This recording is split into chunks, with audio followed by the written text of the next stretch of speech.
Hi everyone. I thought we'd get together for this module and we would discuss materials that are going to be needed for the environment rating scale.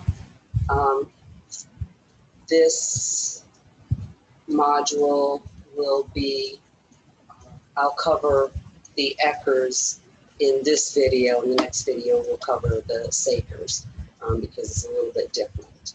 Now, I will be sending you material checklists and other resources to go along with this, but for the moment, we're going to stick with what's in the scales. And I'm just going to kind of informally work through the book and explain as we go along. So this is for the ECERS, this is for your preschool classrooms.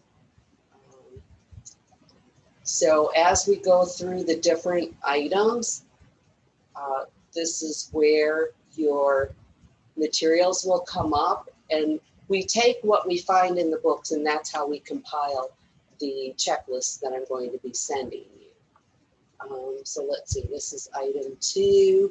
As far as materials here, it's just making sure that you have materials that you need for routine care. So having sufficient material, making sure your furniture is in good repair. If you have children with disabilities, being sure that they have the adaptive furniture that they may need. Most furniture is child size. That's kind of important. And what they mean by child size, remember when we talked in one of the previous videos about having the asterisk, that's your indication to check the notes for clarification. So 5.1, if we go to the next page, notes for clarification, 5.1, and it addresses the size of tables and chairs for children. And what it says, what it means by child size is that while the children are seated back in the chair, their back touching the back of the chair, their feet should be able to touch the floor, and they need to be able to rest their elbows on the table and fit their knees under the table. So that's what the definition of child size furniture would mean for your tables and chairs. And the goal for this is at least 75% of your children should be able to use those tables and chairs. Okay. That's somewhat it. If you want to score in the high zone for excellent, then be sure that you have one of these items: a woodworking bench, a sand or water table, or an easel, and that these items are actually being used. So that's that item. Next item 3, furnishings for relaxation and comfort. This is your cozy area here, and we do want to be sure that we're following the guidelines for the materials that are needed. So your furnishings mean there has to be soft furnishings, and soft means that it has to be like of substantial softness. So large cushions, couches, many pillows, a combination of materials. So soft and soft area for them to be. And then of course has to be clean and in good repair. Some soft toys accessible to children, it says here. And then if you jump over to this column, it's many soft toys accessible to children. So if you're looking at some, check the asterisk, go down to notes for clarification. Some means at least 3 soft toys are accessible to children. But if you want to score on the high side, many. So looking down here, many means enough soft toys so that the children do not have to compete. And then for your 2s and 3s, it means at least 2 soft toys for each child. And for your 4s and older kids, at least 10 soft toys. Or if you have more than 20 children, then enough for at least half the group.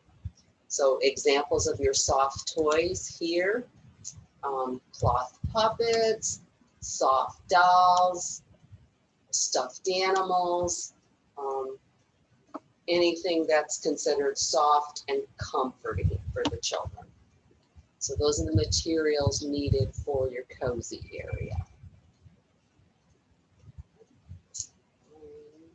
Room arrangement, I don't think there's anything you have to worry about there. Space for privacy, there's no materials there. This is something that we'll be covering. This is child-related display. This is what you have to have up on your walls and around your classroom for the children. So what you're going to have is your materials that you have need to be appropriate for the age group in your classroom. It says some children's work displayed, and then over here it says most of the display is work done for children. So checking the notes for clarification. Some means at least 2 pieces of children's work, and most means the overall impression. So it should be higher than 50-50. So more than 50% of what is displayed should be work done by the children. And let's see. And what you do have displayed should be related to current activities of children in the group, including photos, artwork, things like that. Individualized children's work predominates. That's going to come up later in other items, but it should be individualized artwork. And if you were to check the definitions for individualized, that means the children get to choose what they made, what they created. So it's process rather than product. You shouldn't have, if you have 12 kids in your group, you shouldn't have all 12 of the same snowman hanging up. It should be individualized artwork. And then they also would like to see 3-dimensional child-created work. So that could be Play-Doh, sculptures, those kinds of things. Anything that's 3-dimensional, it means it has to have height, width, and depth. Okay? All right, that's your child-related display. Gross motor. I guess we don't need to mention materials here. I think that will come up later. Here you go, gross motor equipment. Enough gross motor equipment so that children have access without a long wait. And your equipment must stimulate a variety of skills. So they're talking about 7 to 10 skills. So I'm going to go to notes for clarification. 5.1, when they're talking about enough equipment, then children should not have to wait long periods of time to use pieces of equipment. So, you know, it's not really a good idea to have 12 kids and 1 or 2 tricycles. You should have enough so that the children don't have to wait. You should have enough balls for children to not have to wait. To meet that requirement for a variety of skills, 7 to 9 different skills. And this is equipment that is used for these skills. So you've got to think about equipment that stimulates those verbs. So things like pushing and pulling, hanging by their arms, swinging, jumping, hopping, using a jump rope. So a variety of skills would mean a tricycle, because a tricycle, the skills could be steering, pedaling, and having balls means that it could stimulate kicking, throwing, catching, bouncing. Having monkey bars could mean hanging. A swing would mean pumping their swings. Using a jump rope would be jumping. So think of those verbs when you're thinking about those 7 to 9 different skills. A slide is not going to be considered a piece of equipment to stimulate skills because it doesn't really take skill to slide down a slide. But a swing could be, or monkey bars could be. But think more of your portable equipment as well. Your jump ropes, hula hoops, bats, tennis rackets, balls, those things. And you should have stationary and portable gross motor equipment. And then here's your skills again here. Right. So that's gross motor. Keep going here a little bit till we get to some of your like learning centers, because that's where the materials really start to kick in. So here's your books and pictures. So this is your library area. And it says some books accessible for children. And then a wide selection of books accessible to children. And books are, and language materials are rotated to maintain interest. So again, we're going to go down to notes for clarification to define some versus a wide selection. So some means at least one book for half of the children that attend at any time. So if you have 20 children, you have to have at least 10 books. And then the other thing is, what was the other one we talked about? A wide selection. So wide selection here means you have to have a variety. So all of these topics need to be included. Fantasy, factual information books, it could be your science books, things like that. Stories about real people, animals, nature science, and books that reflect different cultures and ability. So, and then it goes on to say, in order to be given credit for a wide selection, there must be at least 20 books for a group of up to 15 children and an extra book for each additional child over that number. Okay, so the other thing, some additional language materials used daily. So those could be, let's see, I'm sure they describe it here, additional language materials, your flannel board, picture card games, recorded stories and songs, those kinds of things, anything that would help them with language. Okay, I think that's it for your books and pictures. Encouraging children to communicate. This says some materials accessible to encourage children to communicate. And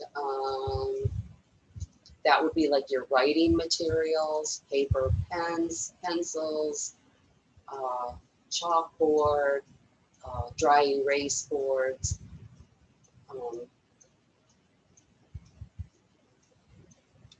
And it says here to have those materials in a variety of areas. And so they also indicate here that having your small figures and animals in your block area, puppets and flannel board, those are all communication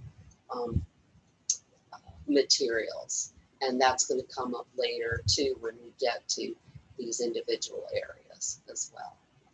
So just being sure throughout your environment that you have materials that encourage children to communicate. Okay. Your fine motor, this is your manipulative center. And again, we're looking at differences in scoring. So to score a 3, some fine motor materials. To score a 5, many fine motor materials. And then materials rotated. So having enough materials to rotate. So again, jumping down to notes for clarification. When you're talking about fine motor materials, you do have to make sure that you're covering different types of fine motor materials. So your small building toys, and that's your Legos, Lincoln Logs, anything that's interlocking and then that they can build on. Art materials are considered fine motor because your crayons, your scissors, those are things that they can manipulate with your hands. Other manipulatives, they mentioned beads, headboards, sewing cards, puzzles, those little things where they can manipulate with their fingers. And then some means more than one example of each of the 4 types. So those 4 types we just mentioned: small building, art materials, manipulatives,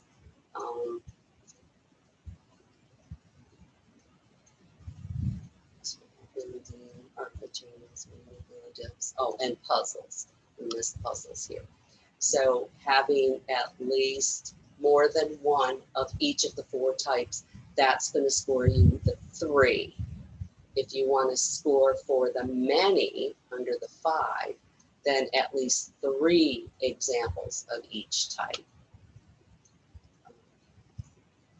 Okay, so the other thing it mentions, your materials should be well organized and different levels of difficulty.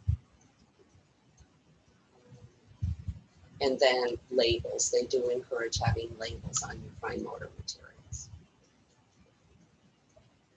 Your art materials, many and varied art materials is what they're looking at.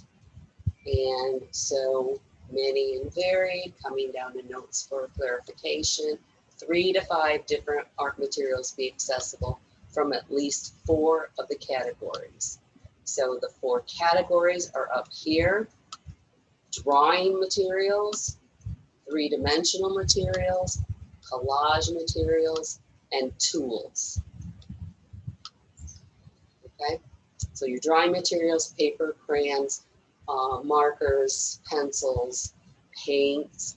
3-dimensional or paints is one of them as well, and having different kinds of paints. So it could be watercolor paints, it could be tempera paints. 3-dimensional materials: Play-Doh, clay, wood, small pieces of wood for gluing, carpentry, anything that they can sculpture with that has that depth to it, like we mentioned in the earlier item that we talked about for display.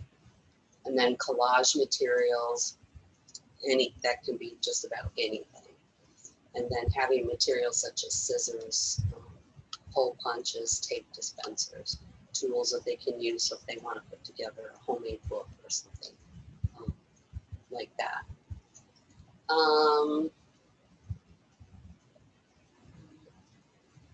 So here's where your 3-dimensional artwork comes back into play. And I think that covers art. Music and movement, item 21. Again, we're getting into some music materials versus many music materials. So some versus many, and then it mentions various types.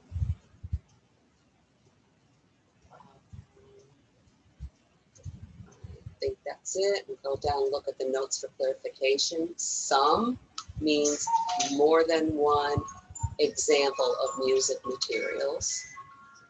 And many,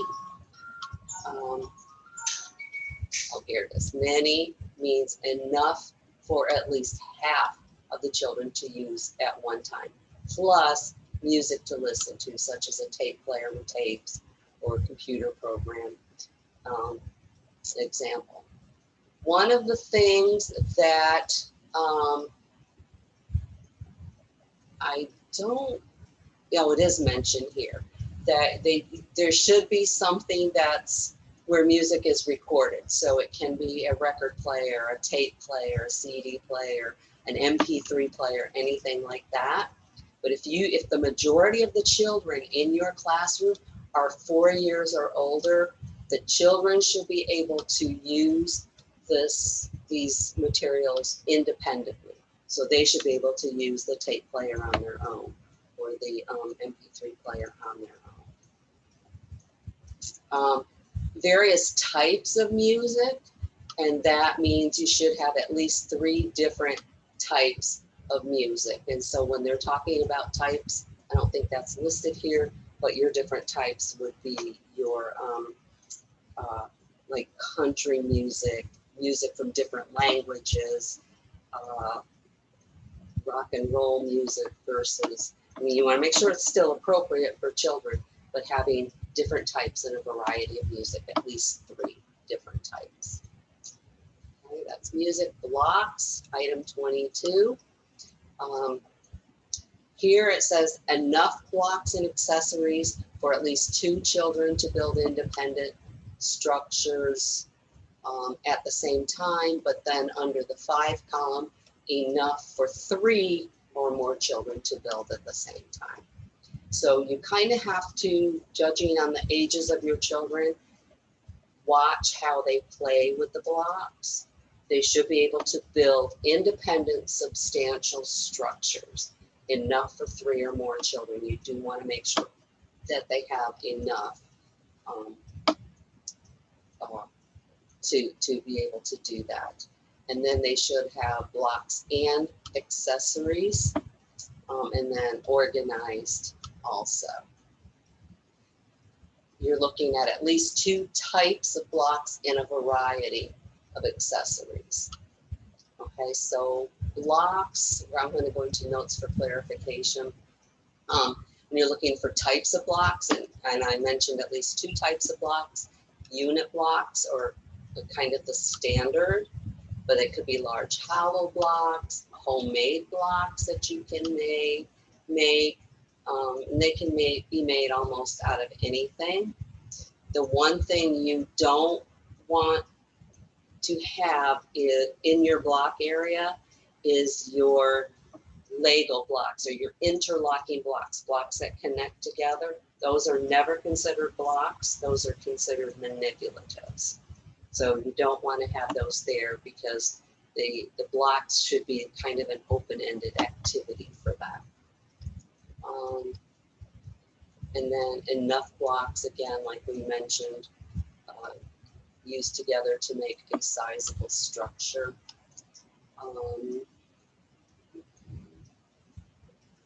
Let's see, enough for 3 children to build sizable structures.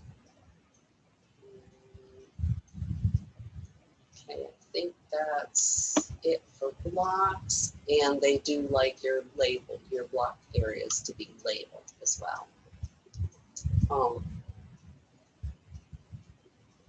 And what they don't want just the blocks labeled, but graphic representation, so outlines of the blocks or pictures of the blocks, so they know how to put them away properly.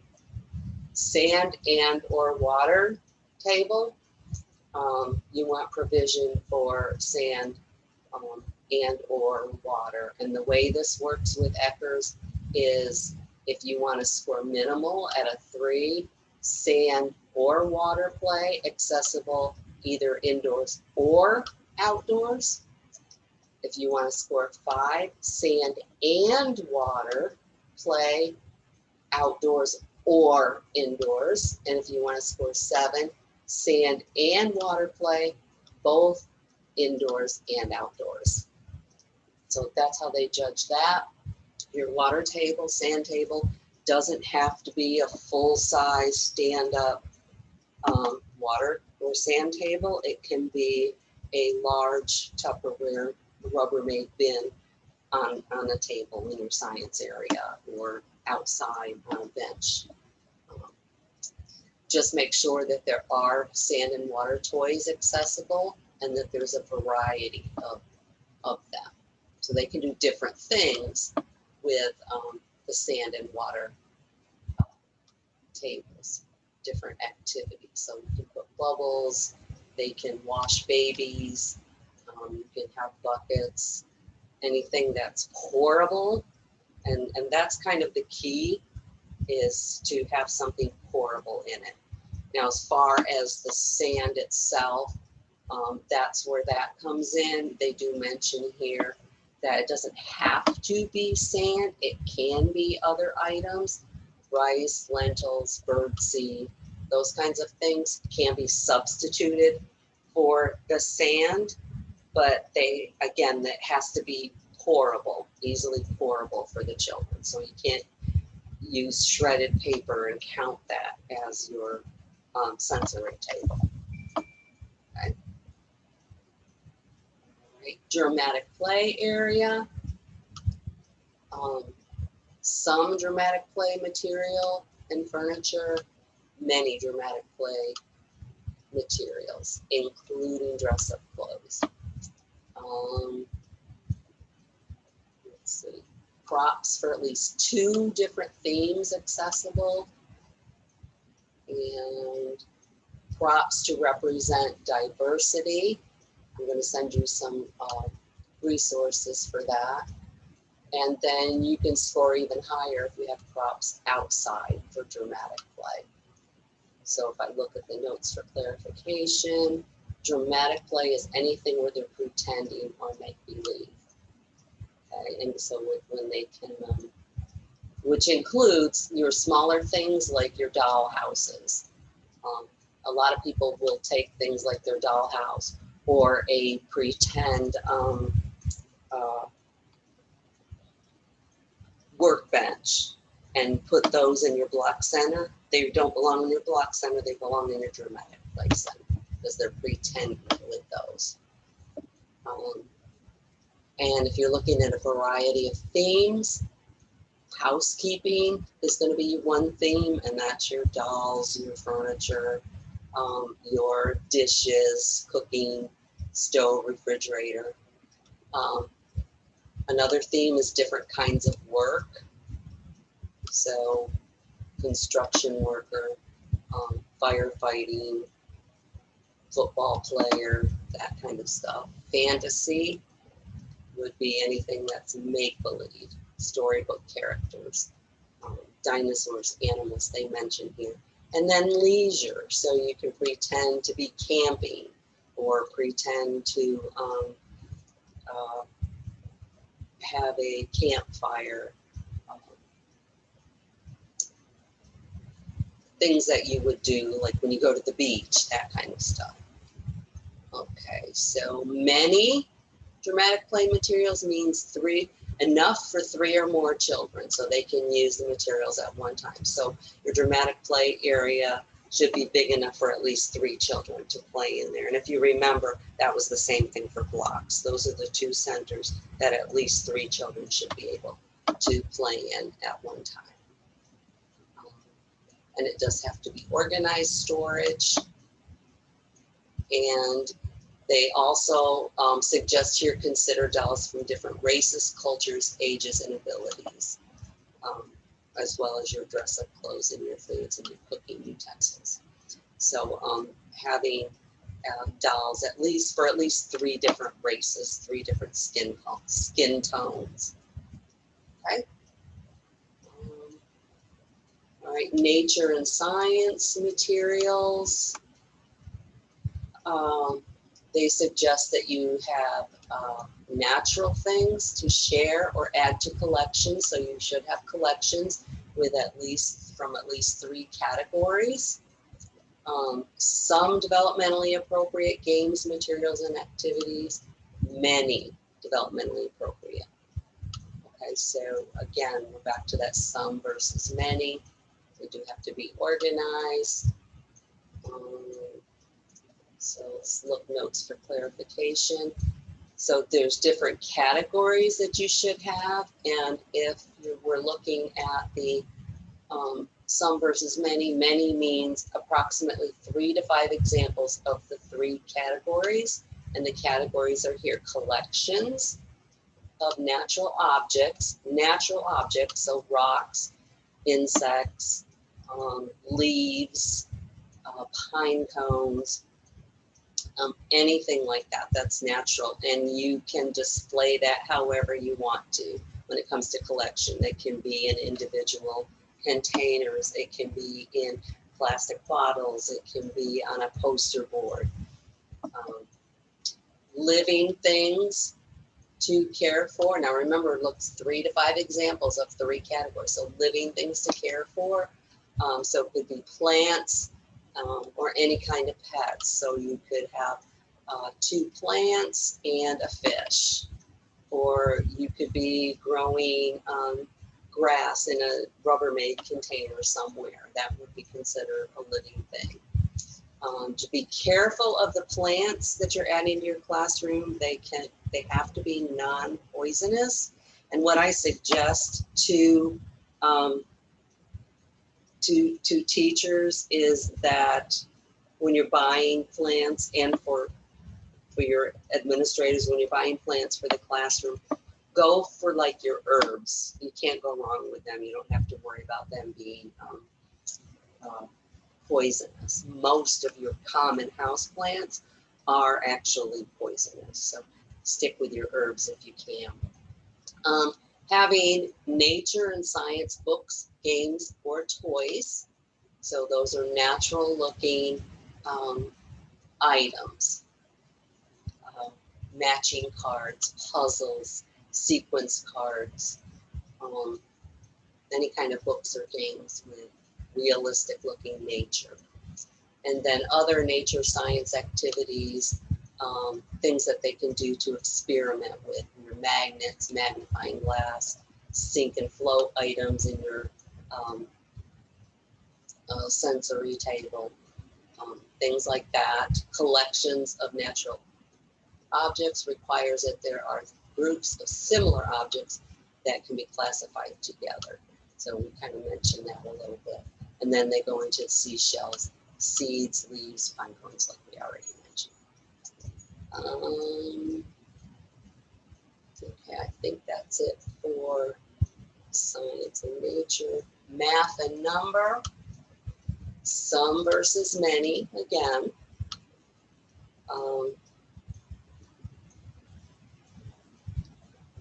Okay, let's look at notes for clarification for that. So, sorry, some means at least 2 different materials from at least 3 of the 5 types. Many means 3 to 5 of each type. And so the types are listed here: counting, measuring, comparing quantities, recognizing shapes, and written numbers. And those can be throughout the room. It doesn't have to be a separate math center. It can be just be sure that you have these materials around the room. Okay, and then they give some examples here for you. And these will be in your material checklist that I'm going to send to you as well. Okay. If TV, video, computers, these are actually, this can be an NA, so you don't have to have these things. And if you do, there are specific guidelines to follow, which we'll cover at another time. But if you do have these kinds of materials, it does have to be materials non-violent, culturally sensitive to children, and be considered good for children. Right? Diversity, go through your classroom and look at your materials and be sure that you have a large number of diverse items in your classroom, materials that show diversity. So they're giving multiracial dolls and books, bulletin board pictures, music from different cultures. Those are some examples for them. Having many books, pictures, and materials showing people of different races, cultures, and abilities. And gender in non-stereotypical roles. So be sure that all of these categories are actually covered under race and culture. Ages, abilities, gender in non-stereotypical roles. And what that means is what we don't think of as common. So your female firefighters, your male dancers, pictures and toys, props, materials for all of that. Not just with your pictures in your books, but other props that you can have too, that represent different cultures. So having dolls of different races, like we already mentioned, ethnic clothing, cooking and eating utensils from different cultural groups. It could be empty boxes or containers of food from different cultures, menus from different kinds of restaurants. So just being conscious of including diversity throughout the classroom. Let me see if this says anything different. I don't think so. Okay. I think that's pretty much it for materials. It is. So we're gonna come away from that, and I hope this helps. At least that shows you what's in the book and where to look in the book for these. And I will be sending other resources and a material checklist along with this module.